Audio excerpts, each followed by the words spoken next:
Hey folks, welcome to another video. I'm not wearing a headset right now, so I'm going to try out this flat game. I'm playing a title, it's been out for a couple of years, called Risk of Rain 2. And this one, this is kind of like a Halo feel to it. It's like the safe travels is looking for the contact light. So this is described as a third-person roguelike game.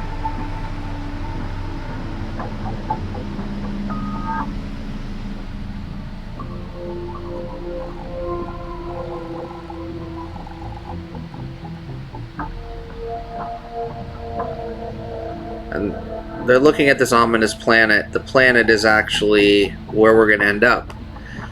And the goal, either as a single player or in up to 4-player co-op multiplayer, is to escape the planet. So looks like they didn't find the contact light.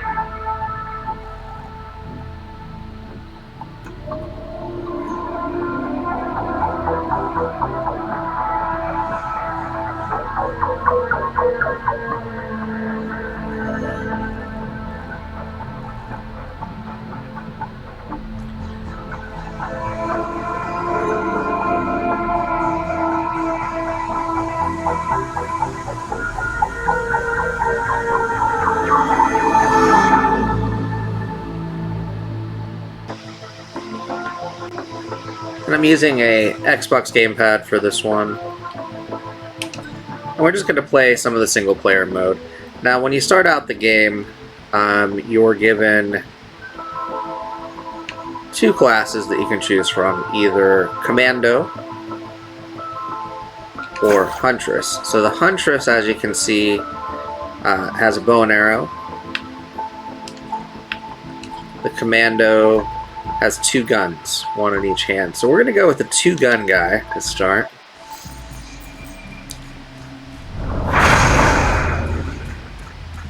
And we can exit the escape pod. And that's you, the Commando.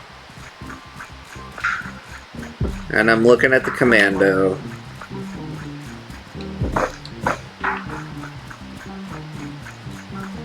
And essentially what you're trying to do is stay alive, and at this point I'm trying to find a teleporter.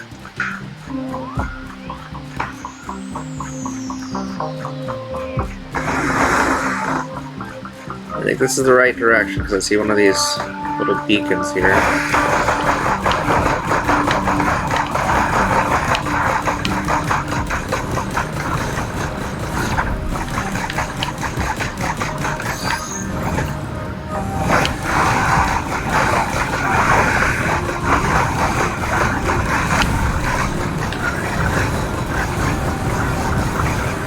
As you can see, lots of monsters.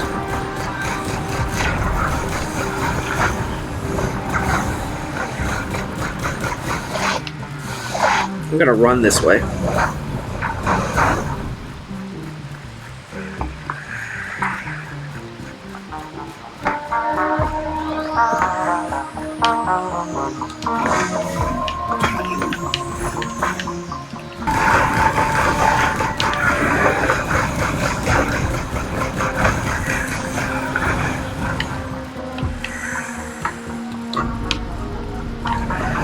Oh no, I've invited the challenge of the mountain. I should have done that.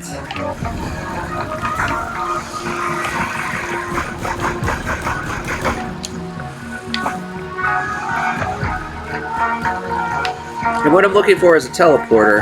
I haven't come anywhere near one as of yet.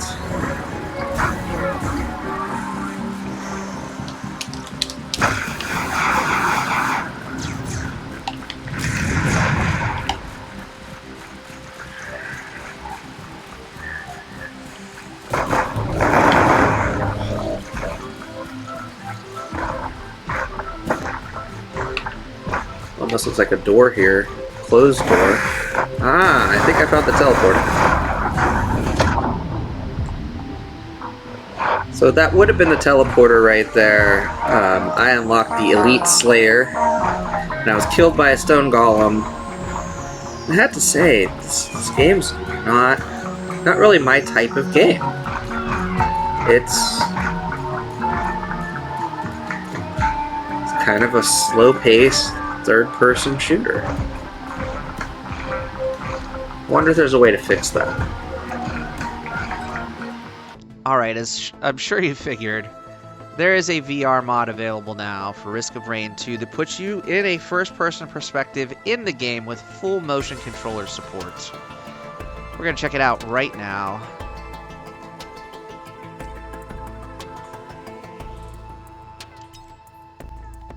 I'm going to play in single-player mode. I've enhanced the game a bit. I used a hacked save file to get all of the different characters so you can see the different character selections that are available. The Commando, which is the one we played earlier, we're going to start off with. He's a jack-of-all-trades character that's reliable in all situations in the game. Then you've got the Huntress, who is an extremely mobile but fragile survivor with a high damage output. I will say that the Huntress dies pretty quickly, in my experience. The Bandit is a pretty all-around character. The Bandit is a high-skill combo character that can dish out devastating backstabs while weaving in and out of stealth. Then we have Malti, who's an aggressive survivor who has the tools necessary for any job. Then we have the Engineer. Engineer is a unique class that requires planning and positioning to be successful. Then we have one of my favorites, the Artificer. I mean, it's kind of a wizard.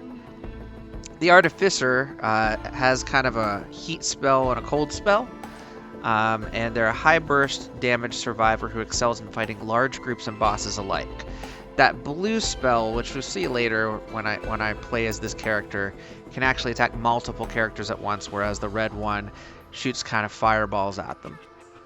The Mercenary is a high-skill melee combat survivor that uses as many dodges to weave in and out of combat. This one, again, a different take on this game because you're not doing ranged attacks or shooting, but using sword attacks. Now, while you can play with the motion controllers, you're not swinging the sword really in this one. You're actually still using keys, but the motion controllers do work really well in this game.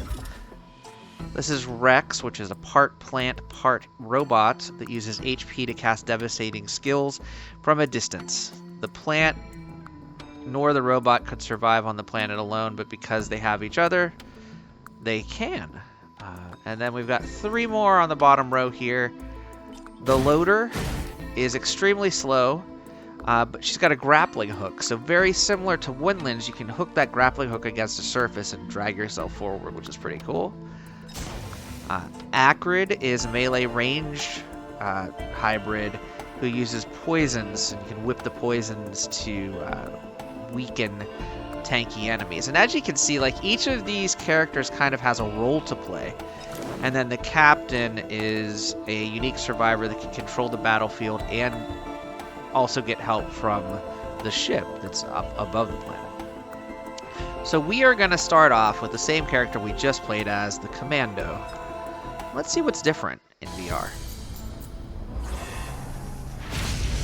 So here we are, we've crash landed in our escape pod, and you can see, first off, right off the bat, we are inside the escape pod. We've got our two hands with two different guns. We can escape the escape pod, just like we did before hitting the letter X. Now we can hit the A button on the right mouse, or on the right motion controller. And here we go. First person, much faster paced.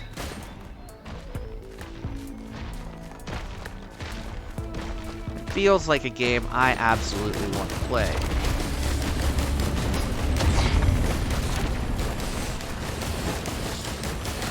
Now, I'm not usually into shooters, and anyone that's watched my channel can tell you that. But to fell some of these enemies, like that dude right there, I think it's a stone golem is what they called him in here. To knock him out feels like an achievement in VR, I will say. And this game is incredibly challenging. I've made it to the first boss battle a couple times. It is a roguelike, so it's different each time you play. And sometimes it's a little bit more merciful, sometimes it's not. We're gonna run this way for right now.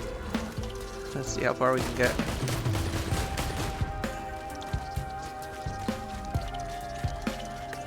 And there's the teleporter that we're supposed to hit. So we'll go ahead and activate the teleporter.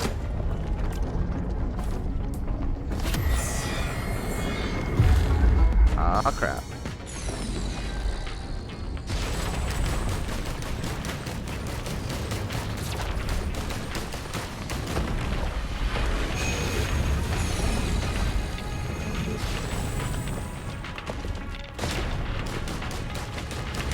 Brought some friends.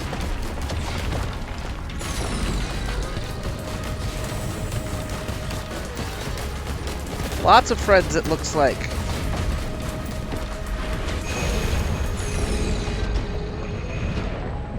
And we're dead.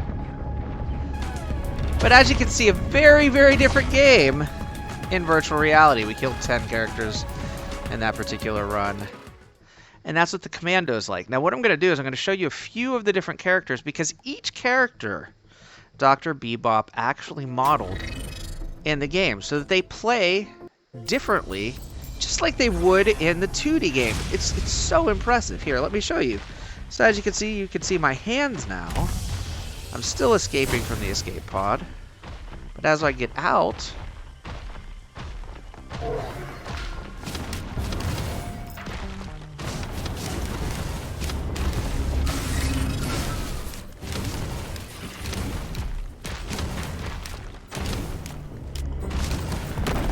alright, melted that guy down.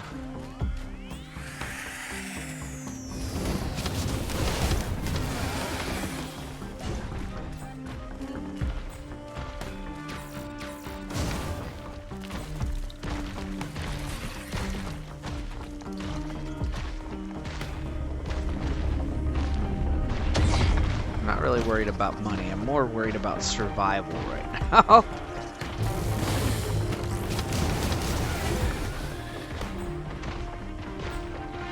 And this is that Artificer, I think is how you pronounce it, that I'm playing as right now. I'm gonna run down this hill. I don't know if this is right or wrong. I'm not sure what path I'm supposed to be taking. Just feels safer this way. Yeah, there's the teleporter. And there's some enemies. Come to remind me.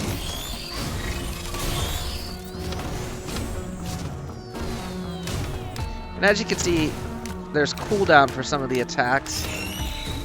So as I get closer to my destination, I have to also be strategic in the attacks and how I'm doing them. Let's go ahead and activate. I have no idea what we're in for. Ah, it's a Wandering Vagrant. Okay, so the Wandering Vagrant is up above us here.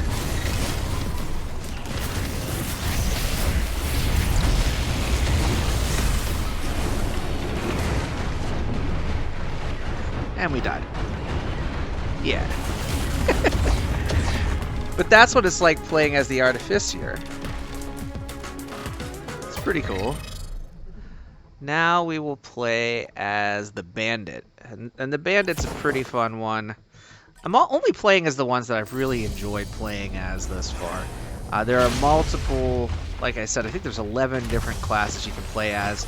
And one of the highlights of this game is you can actually play up to 4 players in the game as well. So this one, you can actually kind of steady your hands here.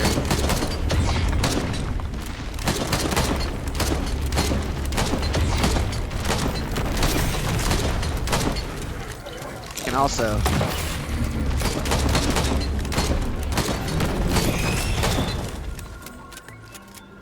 almost fell and died. That is not the correct path forward. Let's see, can we jump? Yeah. Can I hide here? That would be interesting if I can actually just kind of hide in place here. Or we could just fall and die. That's totally fine too. Respawn. And death. Okay. So we're going to play as this character again because I really messed that up.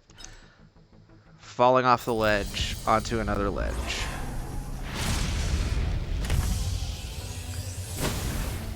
So I really do like the bandit. Bandit, unfortunately, doesn't... I don't know how to pick stuff up when I'm playing with a character that uses weapons in their right hand. Usually there's a way to pick things up by using the right stick. I feel like this is probably correct for the path to the teleporter, but again, the maps are random. The enemies are... well, that enemy's gonna be dead. Enemies are random as well. This looks like the teleporter right here. Let's see what we get. Another wandering vagrant, okay?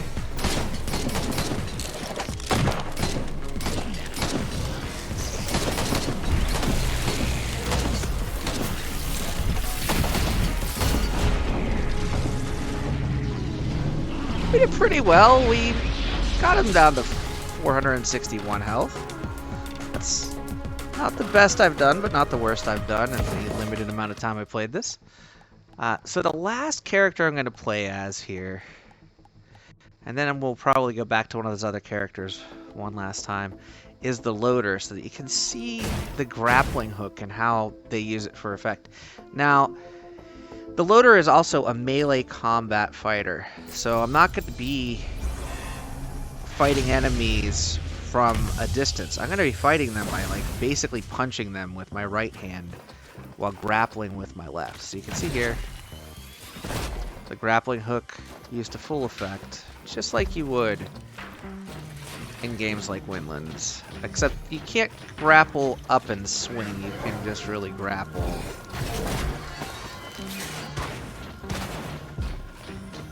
forward, essentially.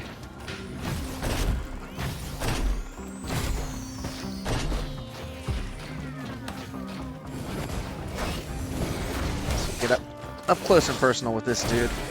He's dead. So you can get an idea of the different classes of character here and how they work.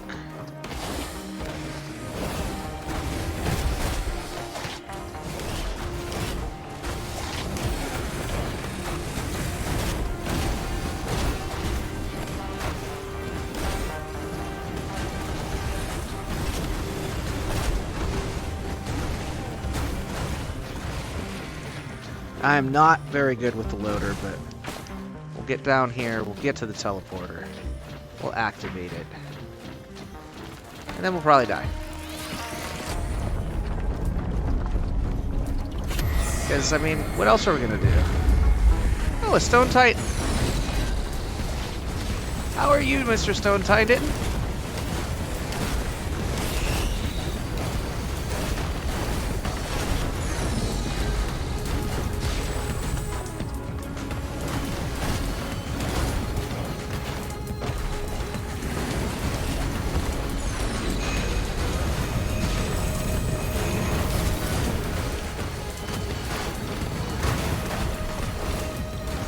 Is actually working pretty well.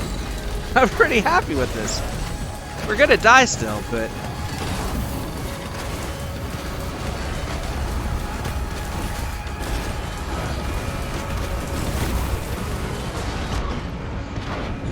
yeah, we are dead. But swinging around the Stone Titan was actually a ton of fun. So that's an idea of what you get with this mod. It's super impressive. One of the things that's also very cool about this game is you can actually change the effects of the game.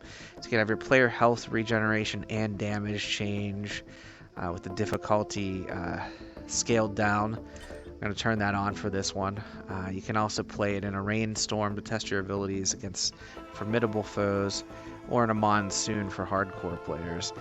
The drizzle is how we're going to play this next round. You can also edit the artifacts, enabling and disabling artifacts. You can have enemies drop multiple exploding bombs bombs, these basically all make it harder. Artifact of combat of command allows you to choose your items in the battlefield. Enemies spawn only as elites in the Artifact of Honor. You can spawn with random equipment that changes every time it's activated. You can spawn with friendly fire for both survivors and monsters. Allies deal 500% damage but have 10% health. Monsters appear outside their usual environment. Monsters gain items between stages. Players always spawn as a random survivor. Wisps emerge from defeated monsters, and wisps are actually really hard to defeat. Fall damage is doubled and lethal. When one player dies, everyone dies. Monster spawns are doubled, but monsters' maximum health is halved. Monsters will only be of one type per stage. Your relentless doppelganger will invade every 10 minutes, or monsters drop items on death, but chests no longer spawn. So I'm not going to activate any of the artifacts. We're going to try playing as... I really like the Artificer. I really don't know how to pronounce their name. So we're going to play as this character, and now that we've lowered the difficulty, we're going to see if I can get through to defeating the boss. And once we've done that, we'll move on. But this game is so different in VR with this VR mod.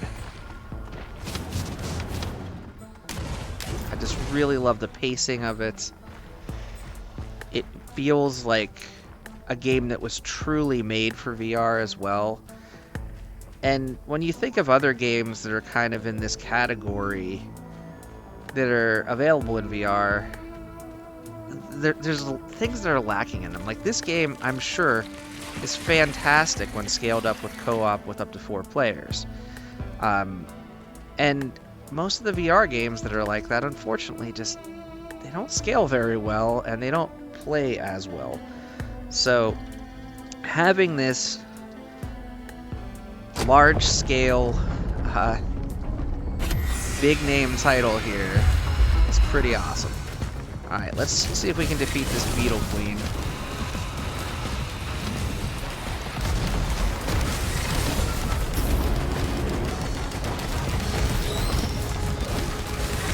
She's gonna have a swarm of others after her.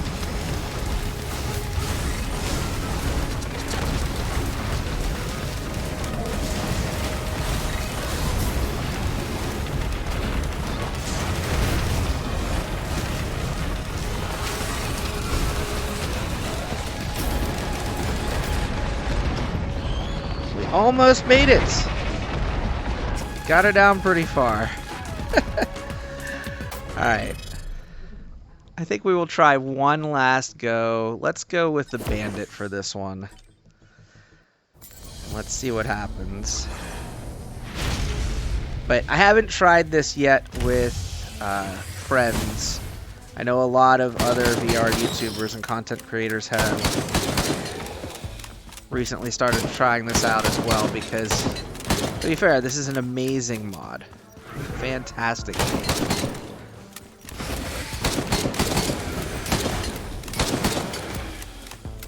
And the other good thing is you can actually play with standard PC players. It's not that it's cross-play, there's really only one way to play, and the VR mod doesn't impact it.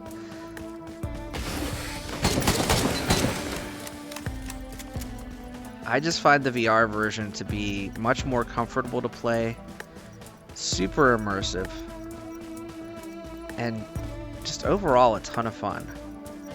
There are other mods you can add, there are save editors, that's how I got this game up and running the way that I'm playing it right now. Alright, let's see what we get. Another Stone Titan, okay. There he is.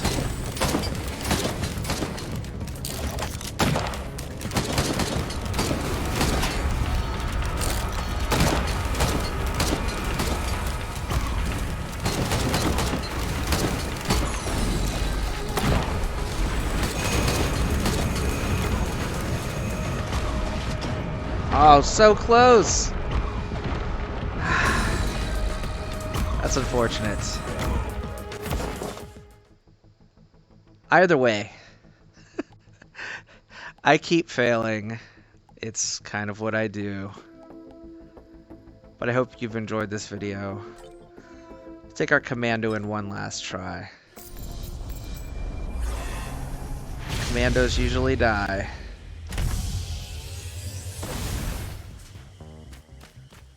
Let's see if we can find a teleporter within the next minute or so. And I'm probably going to call it a day. This is Risk of Rain 2. The VR mod. I will put links in the description for the mod. I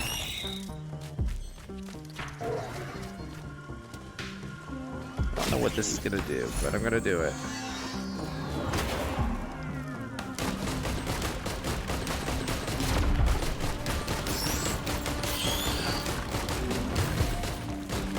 I don't know what this is, but let's grab it.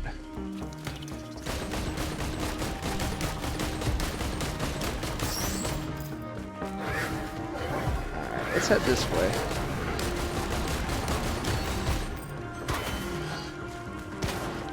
Wasted too much time there.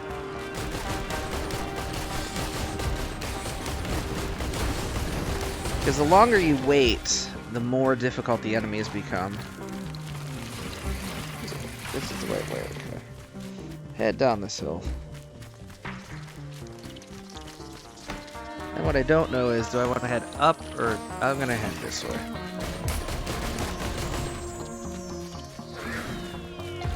Hi! How's it going? So here's the teleporter.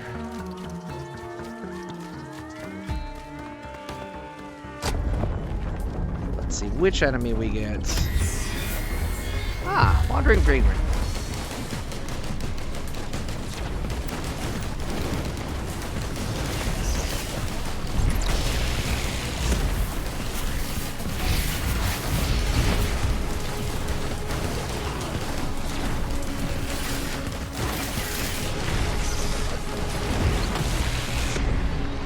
And we're dead.